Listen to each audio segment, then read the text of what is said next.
مع الشاعر الدكتور صادق الطريحي.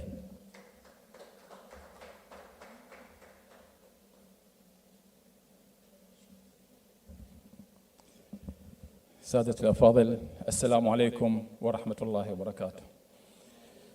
قصيدة بعنوان حجازية في بابلة.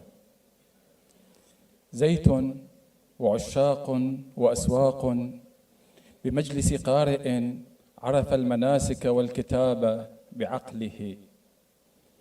زيت لعاشقة لسيدة لعاتكة تحب مواطنا من أهل بابل، شاعرا متفقها بالحب والأديان والغزل العراقي الحنيف، متغزلا بأصابع بيض مجيدات كتبن قصيدتي ما بين بابل في الصباح وموضع التقبيل من يدها الحرام، متغزلا ببياض صوتك إن صوتك زهرة الإيشان ألثمها وأحميها من القيض الشديد من الغزاة. أتحبها بهرا وبهرا مطلقا، عدد القصائد في الحجازيات، بل عدد المداد بخضرة الأوراق، بل عدد الحجيج ببيتنا المرفوع عرفانا ومعرفة وإيشانا ونيشانا ومأوى في السواد. أتحبها ولقد مررت بدارها في الكوفة المدنية الأقصى، شممت حضور سيدة بصحبة عاهل النقباء قرب مسلة الأصباط، إذ هي صورة من رب هذه البلاد. أحبها وأحبها حتى انتهاء مقاطع الزمن العراقي الحنيف.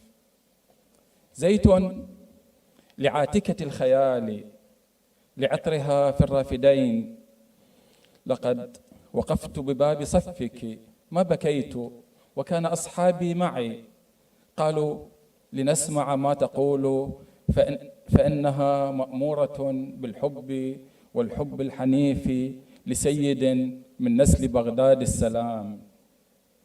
زيت لعاتكة الحبيبة إن صوتك رافداني الهوى، صوت كرائحة الحليب ولونه، كعطر حديقة نبوية في الجانب الشرقي من بغداد، حيث عرفت أنك ترجمان قصيدتي، حيث عرفت أنك ترجمان هويتي. كم كنت أستمع القصيدة من شفاهك منصتا إنصات طفل عارف بتردد الإيقاع في النهر الفرات. زيت لعاتكة الحبيبة إن صوتك مصحف في القلب محفوظ البيان. أتعلمين تلفت القلب الوجيب إذا اختفت صلواتك الحسنى وغبت عن اللقاء؟ أتعلمين تلفت النهر العظيم إذا اختفت أسماؤه الحسنى ولا ماء لديه يخفف القيض الشديد؟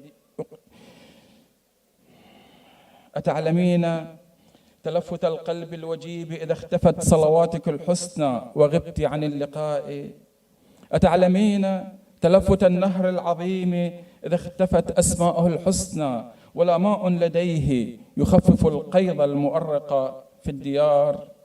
أتعلمين حديقة وئدت لكي يبنى على حيوانها أنقاض برج للحراسة زائل؟